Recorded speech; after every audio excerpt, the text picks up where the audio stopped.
ఆంధ్రప్రదేశ్లో తాను కింగ్ మేకర్ను కాదు, తానే కింగ్ అంటున్నారు ప్రజాశాంతి పార్టీ అధినేత కేఏ పాల్. అయితే తనను చంపడానికి కుట్ర జరుగుతోందని, ఈ కుట్ర వెనకాల వైఎస్ జగన్ ఉన్నారని పాల్ ఆరోపిస్తున్నారు. తనను సీఎం చేస్తే ఏపీ 7 లక్షల కోట్లు తెచ్చి అమెరికాలా మారుస్తానని కేఏ పాల్ అన్నారు. ఇక విజయవాడలో జరిగిన మీడియా సమావేశానికి మామిడి పండుతో వచ్చిన కేఏ పాల్తో మా ప్రతినిధి మధు ఫేస్ టు ఫేస్. పైన పదే దాడులు జరుగుతూ ఉన్నాయి. బీ ఫార్మ్స్ కూడా దొంగిలించబడ్డాయి. సుమారు 50 మంది బీ ఫార్మ్స్ దొంగిలించబడ్డాయి. దాని ద్వారా టీడీపీ నుంచి, వైసీపీ నుంచి మా పార్టీ అభ్యర్థులుగా కొంతమంది నిలబెట్టడం జరిగిందని చెప్పేసి చెప్తున్న ప్రజాశాంతి పార్టీ అధ్యక్షుడు కేఏ పాల్ మనతో పాటు ఉన్నారు. కేఏ పాల్ గారు, ఎందుకు మీ పైన పదే దాడులు జరుగుతున్నాయి? బీ ఫార్మ్స్ లాస్ట్ టైం పోయినలాగానే హార్డ్ డిస్క్, ఈసారి కూడా బీ ఫార్మ్స్ దొంగిలించబడ్డాయి అన్నారు. అసలు ఎందుకు మీరే టార్గెట్ అవుతా ఉన్నారు? చూడండి, బడుగు బలహీన వర్గాలకి ఏకైక పార్టీ ప్రజాశాంతి పార్టీ అని అందరికీ తెలుసు. నా పాపులారిటీ ఎన్ని ఛానల్స్ 2007 నుండి ఇప్పటి వరకు ఇన్వెస్టిగేట్ చేసిన 90+% 10లో 9 మంది ఫాలోవర్సు, 10లో 5-6 ఓట్లు మనకు ఉన్నాయని రుజువు అయిపోయింది. మరి ఎవరి మీద అవినీతి పరులు దాడి చేస్తారు? నీతి పరుల మీదే చేస్తారు. ఓట్ బ్యాంక్ ఉన్న వాళ్ళ మీదే చేస్తారు. సిపిఐ సిపిఎం మీద దాడులు చేయరు కదా, 100% బీజేపీ కాంగ్రెస్ మీద దాడులు చేయరు కదా, వాళ్ళకి 1-2% ఓట్ బ్యాంక్ ఉంది. వాళ్ళ మీద ఎందుకు దాడులు జరుగుతాయి? నిన్న రఘురామకృష్ణరాజు గారి మీద దాడి జరిగింది. ఎక్కడ? YSRCP MP candidate. ఎందుకు? ఆయన సీరియస్ క్యాండిడేట్. ఇవాళ 6 గంటలకు మేము డిబేట్ చేస్తున్నాం. సీరియస్ క్యాండిడేట్ల మీదే, సీరియస్ పార్టీల మీదే దాడులు జరుగుతాయి. ఇప్పుడు కేజ్రీవాల్ చూడండి, ఢిల్లీలో ఆయన మీద ఎన్నిసార్లు దాడి చేశారు? ఎందుకు? ఆయనకు ఓట్ బ్యాంక్ ఉంది, అన్నాజారు సపోర్ట్ అప్పుడు ఉంది, ఆయన సీఎం అవ్వబోతున్నాడని దాడి చేశారు. ఈ దాడులన్నీ మా ఓట్ బ్యాంక్ని డివైడ్ చేయడానికి, జడిపించడానికి. నిన్న సబ్ ఇన్స్పెక్టర్ దుర్గా ప్రసాద్ ఉండిలో ప్రజలందరూ చూస్తుండగా లాఠీ చార్జ్ చేసి కొట్టాడు. ఎంతమందిని కొట్టాడో మీరు కళ్ళతో చూశారు. మీడియా రిపోర్ట్ చేయాలి. మీ పైన జరుగుతున్నటువంటి దాడుల వెనకాల ఎవరున్నారు? చూడండి, ఇప్పుడైతే ఈ 3 పర్టికులర్ దాడులు జగన్మోహన్ రెడ్డి వాళ్ళ టీమే చేయించారు. రుజువులు ఉన్నాయి మా దగ్గర, కనుక నేను మీడియా ముందు వచ్చాను. రెండోది ఏంటంటే, చంద్రబాబు నాయుడు గారు ఈక్వల్లీ రెస్పాన్సిబుల్. ఆయన మనకు సెక్యూరిటీ ప్రొవైడ్ చేయలేదు. 6 నెలల నుంచి సెక్యూరిటీ అడిగినా. సెక్యూరిటీ ఉంటే మార్చి 25న బీ ఫార్మ్లు దొంగతనం అవ్వదు కదా. మా దగ్గర వీడియో ప్రూఫ్ ఉంది కదా, ఎవరు వచ్చారన్నది, ఎలా పట్టుకెళ్లారు అన్నది. ఎందుకు ఇన్వెస్టిగేట్ చేసి ఎఫ్ఐఆర్ చేయట్లేదు ఎలక్షన్ కమిషన్?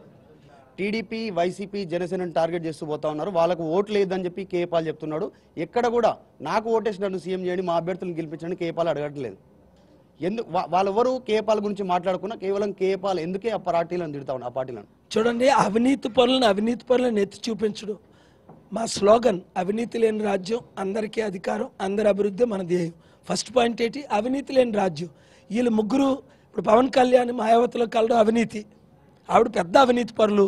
బ్రతికుంటుండగా 500 విగ్రహాలు billions and millions of dollars చేసుకుంది. ఆవిడ పాద పూజ చేస్తున్నాడే టీనెళ్ళి. ఒక తమ్ముడుగా, ఒక అన్నగా నేను బాధపడతాను కదా, అది ఎత్తి చూపించాలి కదా. మనం వచ్చి పొత్తులు పెట్టుకొని కలిసి పనిచేద్దాం, నీకు నీతి నిజాయితీ ఉంటే రా తమ్ముడా అని అంటే రాలేదు కదా. ఆవిడ దగ్గరికి ఎందుకు వెళ్ళాడు? డబ్బుకో, అవినీతి పార్టీతో ఎందుకు పొత్తులు పెట్టుకున్నాడు? సిపిఐ సిపిఎంను పొత్తులు పెట్టుకోవడం నేను ఖండించట్లేదే. మాయావతితో పొత్తులు పెట్టుకోవడం నేను ఖండిస్తున్నాను. ఆవిడ ప్రూవెన్ కరప్ట్ లీడర్ యూపీలో. అవినీతి చూపించాలి. ఇప్పుడు జగన్ ఉన్నాడంటే టోటల్ అవినీతి పరుడు. అది ఎవరికి తెలియదు? 1,00,000 కోట్లు 3 లక్షల కోట్లు దోచుకున్న ఆయనకి, 31 కేసులున్న ఆయనకి, 12 కేసుల్లో ఛార్జ్ షీట్ అయిన ఆయనకి ఎవరైనా ఓటేయొచ్చా? అందుకని చంద్రబాబు నాయుడు గారు ఉన్నారు. టోటల్ ఫెయిల్యూర్ అయిపోయారు. అవినీతిలో కింగ్ అయిపోయారు, అభివృద్ధిలో 0 అయిపోయారు. అలాంటి వాళ్ళకి ఎందుకు ఓటేయాలి? వాళ్ళ ముగ్గురు పార్టీలు పోతేనే కదా మన పార్టీ. ఇప్పుడు ఇన్ ద ఫ్యూచర్లో ఆంధ్రాని నేను అమెరికా చేయాలంటే ప్లాన్ ఆఫ్ యాక్షన్ ఉండాలి కదా. అవినీతి పార్టీలు డిస్ట్రాయ్ అయిపోవాలి కదా. అది ఆటోలో అరటి పండు లాగా ఇప్పుడు కేఏ పాల్కి సంబంధించినటువంటి మీడియా సమావేశంలో ఈ మామిడి పండు ఏంటి? అసలు మామిడి పండుకి మీకు మీడియా సమావేశానికి సంబంధం ఉందా? చూడండి, ఈ మామిడి పళ్ళు దొంగతనం జరిగితే ఎఫ్ఐఆర్లు అవుతున్నాయి. మా మీద దాడులు జరిగితే ఎఫ్ఐఆర్లు అవ్వట్లేదు. అంతేకాకుండా ఇలాంటి మంచి మామిడి పళ్ళు, 100 రకాల మామిడి పళ్ళు మన రాష్ట్రంలోనే ఉన్నాయి. మన దేశంలో ఇంకో రాష్ట్రంలో లేవు.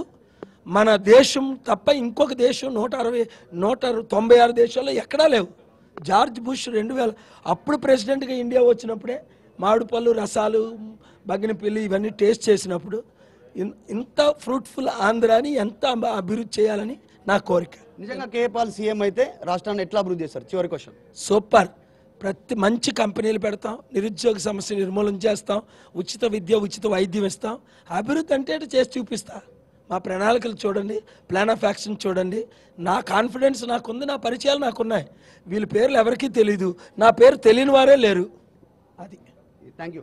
ఇది ఓవరాల్గా మామిడిపల్ల దొంగతనం జరిగినా కూడా ఎఫ్ఐఆర్ బుక్ అవుతున్నటువంటి ఈ రాష్ట్రంలో నా పైన దాడి జరిగిన బీ ఫార్మ్స్ దొంగిలించబడ్డా కూడా కేసులు బుక్ చేయట్లేదు, ఎఫ్ఐఆర్ తీసుకోవట్లేదు అనేటువంటిది ప్రధానంగా కే పాల్ ఆరోపిస్తున్నారు. నన్ను సీఎంగా గెలిపిస్తే రాష్ట్రాన్ని అభివృద్ధి ప్రతల్లో దూసుకెళ్లేలా చూస్తానని చెప్పి కే పాల్ చెప్తున్నాడు. వీడియో జర్నలిస్ట్ నరేష్తో మధు భారత్ టుడే.